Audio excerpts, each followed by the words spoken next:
Whether you're a fan of Sonic, Mario, or Crash Bandicoot, it's been a great couple of years for fans of classic platforming games. But the fun isn't over yet. The Sonic Amateur Games Expo returns once again with a wide selection of remarkably impressive games from talented creators around the globe. Everything from a new Sonic game coded from the ground up for Sega Saturn, a remake of the Game Gear classic Sonic Chaos, a re-envisioning of Sonic Advance, another attempt at rebuilding the disastrous Sonic 2006, and even a killer new Mario game. You may not be familiar with these games, but each of them is worth checking out, which is exactly what we're doing on this episode of DF Retro Extra.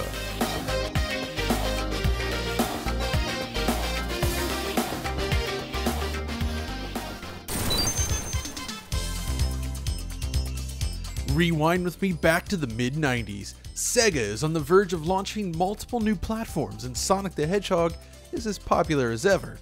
Following the release of Sonic & Knuckles on the 16-bit Sega Genesis, however, the Sega Technical Institute, or STI as it was known, was tasked with building a proper follow-up, but this would soon prove to be quite a challenge. By this point, Yuji Naka and most of the Japanese staff had returned to Japan to begin work on Nights into Dreams, while the now mostly American staff completed games like Comix Zone and The Ooze. So where does that leave Sonic?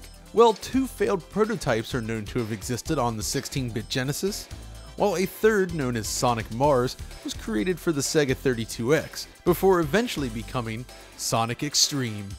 Yep, I'm talking about the infamous Sonic game that was supposed to help save the Sega Saturn in 1996.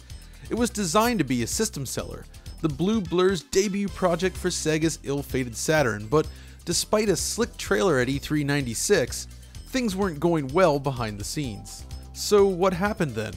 Well, it's a long story involving sky-high ambitions, multiple teams, and failures on the part of Sega management, but the traces of its existence have become the stuff of legends. Thanks to the tireless efforts of the Sonic community, however, several prototypes have been recovered and restored, showcasing the game in various states of completion.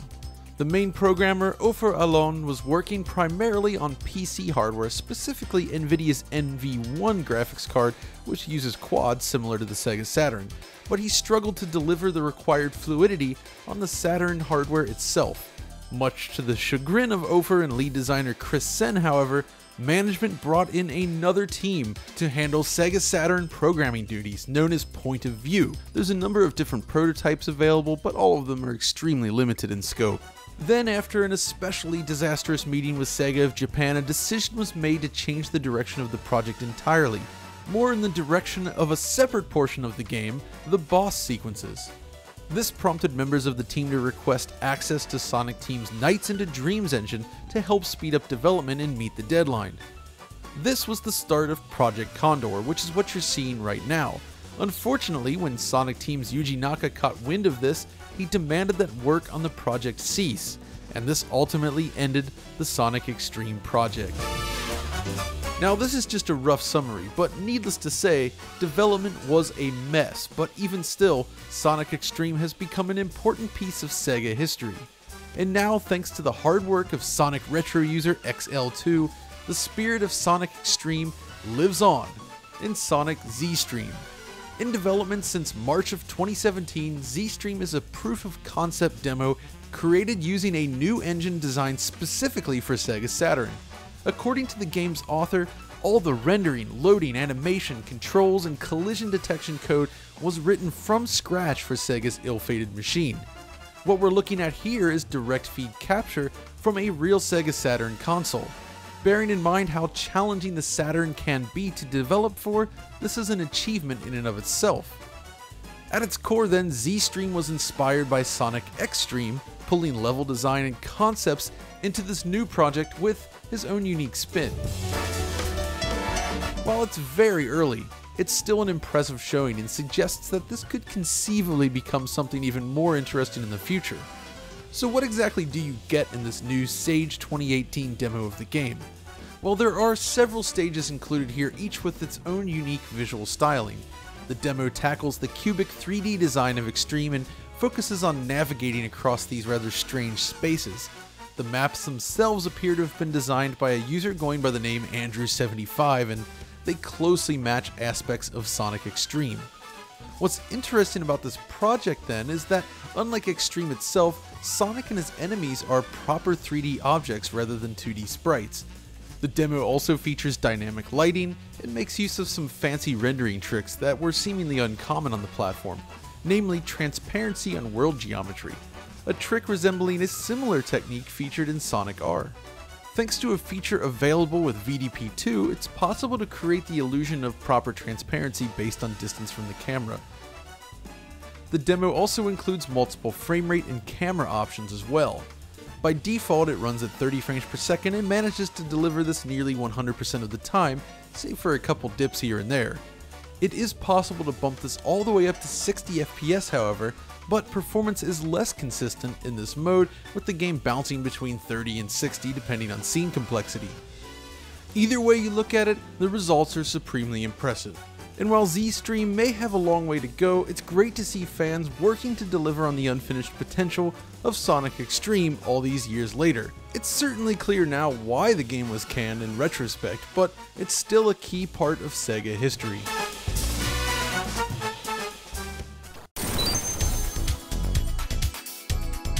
Of all the demos released during Sage this year, the one that impressed me the most is surely Sonic Chaos, a brand new game inspired by the Game Gear title of the same name. Sonic Chaos was first released in 1993 for the Game Gear and in Europe for the Master System. It's the third attempt at bringing Sonic gameplay to Sega's 8-bit system, and although it's not without flaws, it still manages to work well enough. The main issues involve the lack of proper Sonic physics due to the platform limitations, along with near constant slowdown, but hey, it was portable Sonic.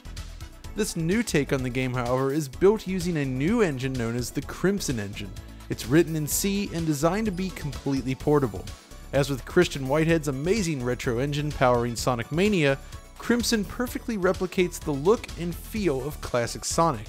The physics, momentum, and control all feel just right, but it's clear that this is a significant evolution.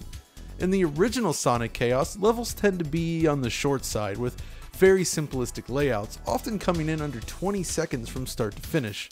Sonic Chaos 2018, however, strives to offer something more in line with the 16-bit games. The two included levels are complex beasts indeed, with multiple paths that feel like a mix between Sonic 3 and Sonic CD. It features two bosses, one at the end of Act 1, and a really cool original one at the end of Act 2. That doesn't mean there aren't shared elements with the original game, however. The artwork, while entirely new, is heavily inspired by the art design and palette of the original Sonic Chaos. The first boss from the Game Gear version also makes an appearance here with a new reworked design. And the excellent soundtrack also pulls inspiration from the original release. Check it out.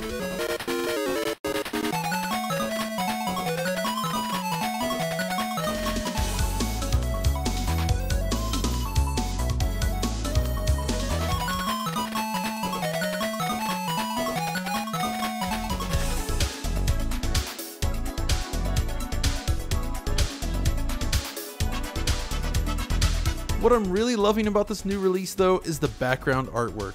The new tile set is gorgeous and the game supports mid-level palette shifting, allowing the game to fade to dusk seamlessly. The team also makes great use of background line scrolling, as you'd expect from a Sonic game, but it looks especially nice in this version. All in all, Sonic Chaos 2018 holds a lot of promise, and more than any other game on this list, this is the one I'd love to see eventually become a complete game. It's really good.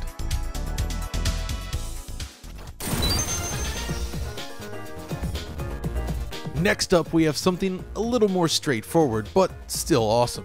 Sonic Advance Revamped. This is, in essence, a rebuild of the original Sonic Advance. Revamped first appeared during Sage 2017, but has returned again this year with an improved and expanded demo.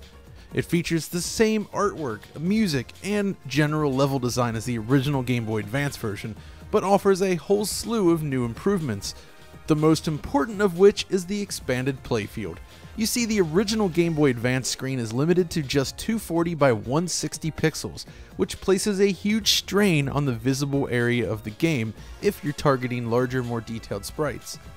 The move to a higher resolution 16 by 9 playfield basically opens the game, allowing you to see more of the action at any one time, and it works even better than I first imagined. You see, when you decide to expand the visible area in a game like this, you need to take into account a lot of things. For instance, enemies that trigger only when they become visible on screen, or certain boss patterns. These are the types of things that need to be adjusted to work better with the new view. In this case, the folks behind Revamped have made a lot of subtle changes to the hazards, enemy placement, and general flow of the stages, and it works extremely well. At its core, Revamped uses the Sonic Worlds engine, which is an open source tool based on Multimedia Fusion 2 designed to recreate Sonic's unique gameplay. And it works rather well here. It really does feel like the original Game Boy Advance title. It also allows for new features, like the addition of Sonic's Drop Dash, which was introduced in Sonic Mania. Thanks again for that one, Tom.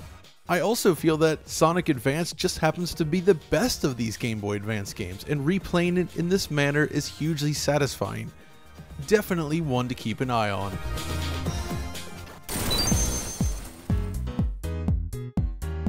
And now for something completely different. It's Mario. Whoa, don't turn off the video just yet, Sonic fans. This is one of the best games showcased at Sage this year. This is Super Mario Flashback, and while it's been around for a few years now, this latest demo showcases significant progress. At its core, Flashback combines classic 2D Mario gameplay with elements from the 3D games. This includes things like the moveset, the life system, and more. What differentiates this from the likes of New Super Mario Bros., however, is its style. Mario Flashback boasts gorgeous animated pixel art for Mario and his foes. This fluid animation is remarkably eye-catching and doesn't detract at all from the controls, which are spot on. It's a very different approach compared to the polygonal characters used in the New Super Mario Bros. Games. The backgrounds are also gorgeous in this one. The official games are typically more conservative when it comes to scrolling background layers, usually just sticking with one or two. Well, outside of Yoshi's Island, which kinda went crazy with it.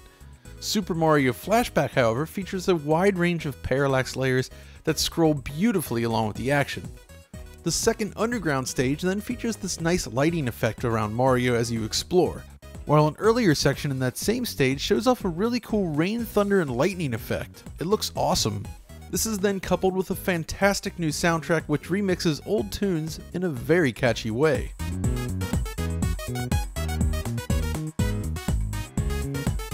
What I love about this project though is how much the lead creator Moors has evolved over the years.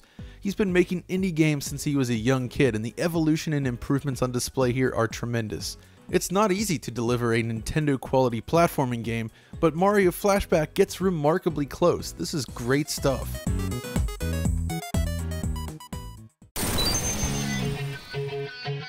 Can you feel life moving through your mind? Ooh, looks like it came back for more.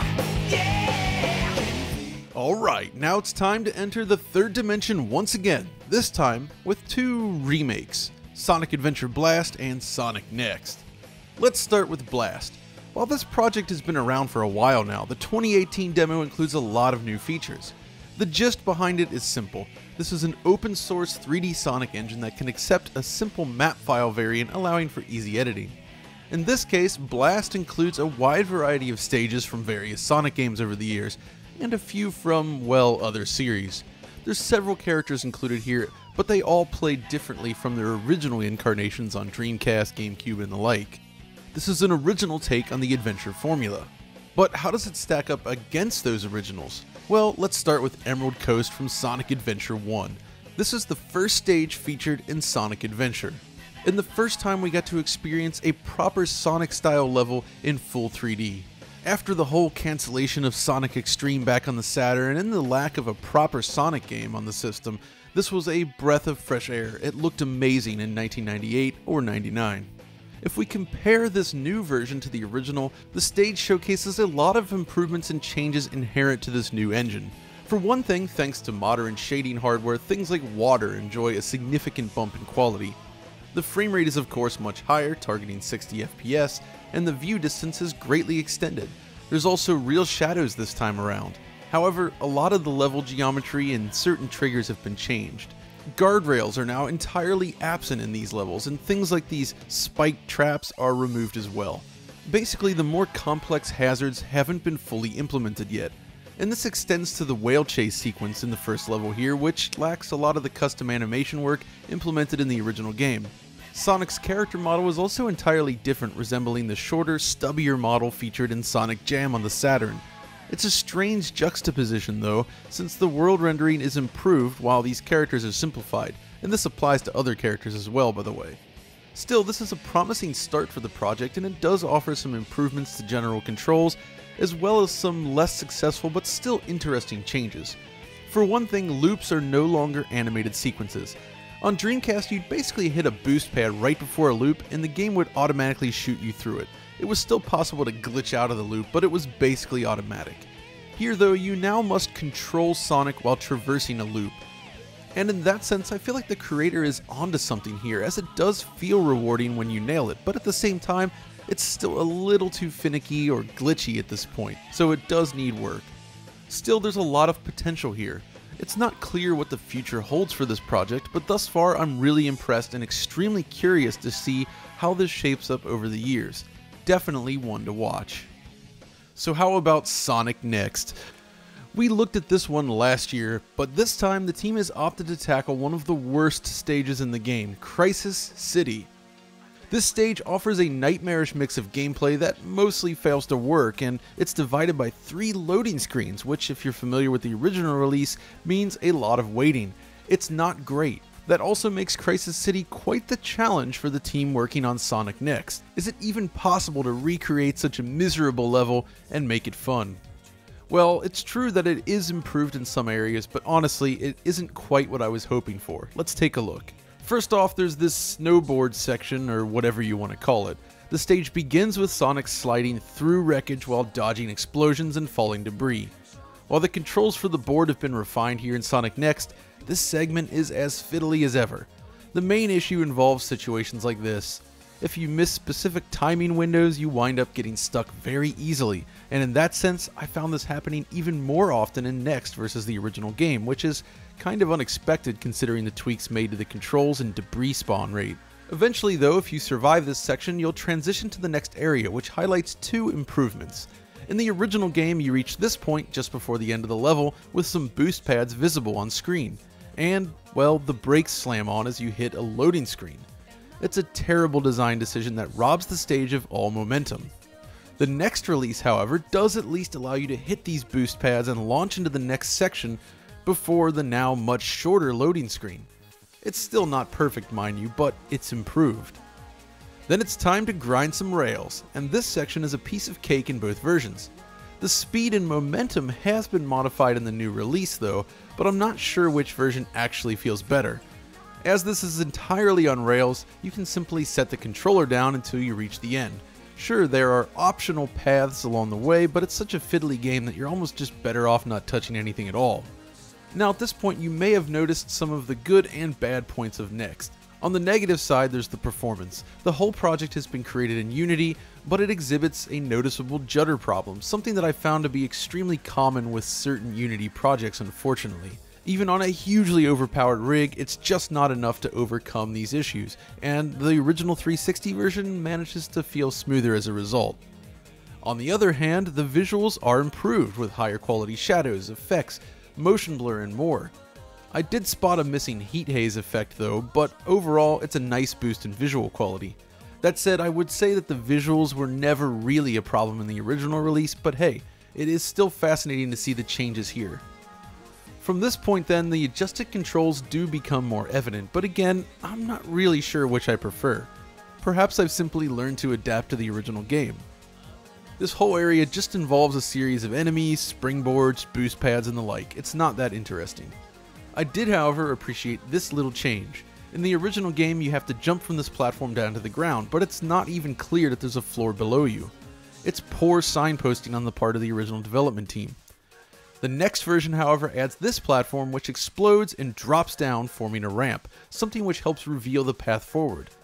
Eventually you reach the next area and are presented with this madness. Essentially, this sequence requires the player to jump between floating platforms and vehicles within a storm of sorts. Between the twitchy controls and unreliable lock-on feature though, it does feel somewhat limited in terms of design. It's also very short and bookended by 2 loading screens. Sonic Next does a nice job of replicating the effect of the twister, but again, the changes made failed to translate into any meaningful gameplay improvements. It's still a fiddly section. The high-speed section then is similarly poor between the two of them as well, though I do feel that the improved controls in Next do help reduce frustration. Despite all of these issues though, I still find this to be an impressive effort. The small team is basically replicating the entire game in a new engine, and I'm impressed with how close they've come.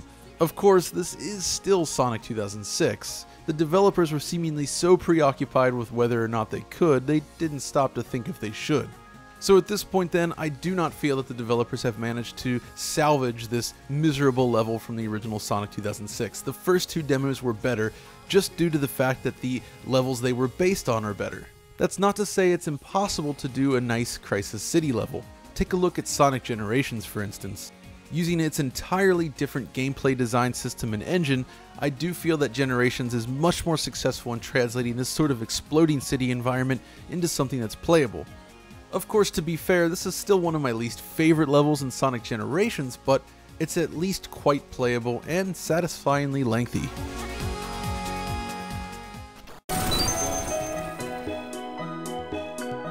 We're closing in on the home stretch with just a few more games that caught my eye this year. First and foremost, we have Kyle and Lucy Wonder World. This is an entirely original creation that combines elements of Sonic-style gameplay with a whole lot of fresh new ideas. The game also features some gorgeous character artwork. Kyle and Lucy are so cute and beautifully animated that it adds a lot to the experience. But what kind of game is it really? Well, this is an easier going platformer than many of the other titles featured here. It's focused more on exploration than straight speed. In many ways, this actually reminds me more of a spiritual successor to something like Sonic CD rather than the mainline Sonic games. There's even a stage that has you hunting for robot enemies in a way that kinda reminded me of Sonic CD, at least if you're playing it the right way. I'm a big fan of the moveset in this one as well. You can jump and land on a wall, Ninja Gaiden style. You can then climb up it if you wish, but if you press against the wall and hit jump, you spin up into a dash similar to Sonic, but vertical. It's really pretty slick, and you can do the same thing on the ground of course, and it looks awesome with the roller skates that the characters are wearing. And really everything just looks and runs like a dream. Smooth scrolling, no hiccups or issues to speak of, and a fantastic presentation. It may sound silly to talk about these issues, but a lot of these 2D indie games on PC can run into inconsistent scrolling and other weird little bugs that detract from the overall experience, but that is not the case here. This already feels like a finished product. On top of everything else, I love the great use of parallax backgrounds and the gorgeous level artwork that fits in perfectly with the great character design. Honestly, this is precisely the type of project I love seeing come out of Sage the most. A wholly original creation that has the potential to become a proper full game, and well, in this case, that seems to be exactly where the creator is heading. So definitely give this demo a look. Next up is Sonic Islands. This is a demo with a lot of promise, right on the cusp of greatness, but it has some unfortunate flaws at the moment. Okay, so firstly, Sonic Islands is designed to offer a large Sonic playground with stage progression hinging on the collection of animals, which are kinda like flickies, used in Sonic 3D Blast. It's really the same concept at its core, but in actual 3D this time, and with a greater focus on exploration. What I like most about this one though is the momentum system. Unlike most 3D Sonic games, Island attempts to recreate Sonic's physics in 3D. This makes climbing certain obstacles more challenging of course, but also more rewarding. You really do need to build up momentum to climb up these steep hills and ramps. There's also a proper spin dash move and rolling system to round things out. I was equally surprised by the complexity of the level. At first glance it all seems rather simple and straightforward, but as you start picking at it, you'll discover so many random side areas scattered around the level. Basically, you're asked to explore to find the animals necessary to progress, which is a lot more like Mario 64 than, say, Sonic Adventure. The issue with this demo in its current state, however, is the performance. It's simply dreadful. This is another Unity project, but it's currently very unoptimized. Of course, we have to keep in mind that this is basically an early prototype demo, so we cannot judge it too harshly, but this is definitely one of those games that needs to run at a solid 60 frames per second to play its best.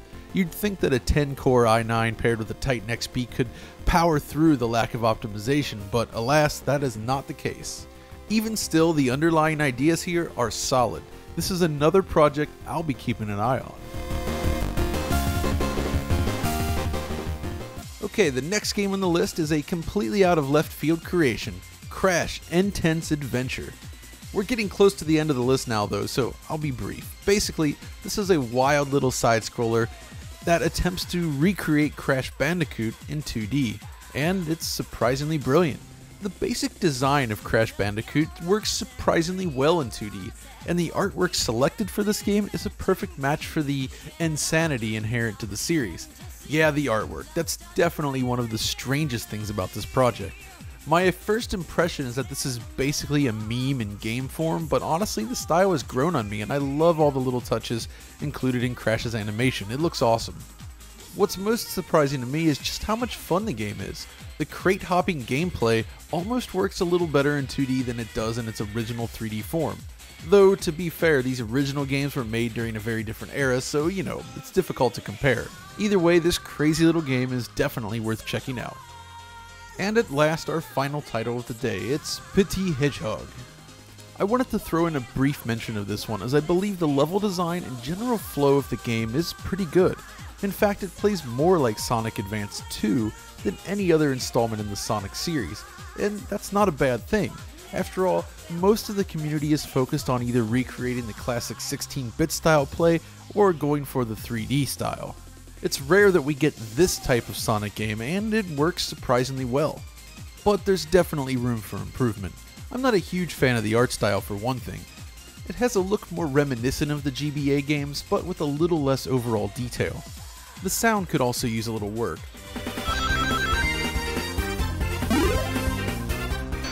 I suppose they're going for the scratchier GBA style music and sound effects, but I've never been a huge fan of those games in that regard. Still, it's another promising little platformer with some great level design, and yep, it's worth checking out. So, what did you guys think? That's quite a wide selection of cool games to check out, and that's not even all of them. Of the ones I have covered, however, I think my top 3 this year have to be Sonic Chaos, with its new take on the Game Gear original, Caillou and Lucy Wonderworld for its gorgeous visual style and great sense of exploration, and finally Super Mario Flashback, which is a fantastic new vision of what a 2D Mario game can be. Great stuff all around. And of course, I always appreciate these types of events in general, as it shows just how talented the community is. So to anyone that released a game during Sage, well done. You guys are awesome and I cannot wait to see more. But that's it for the moment. If you enjoyed this video, be sure to like, subscribe, ring the notification bell to keep up to date with DF Retro, and of course follow us on Twitter. And until next time, stay retro.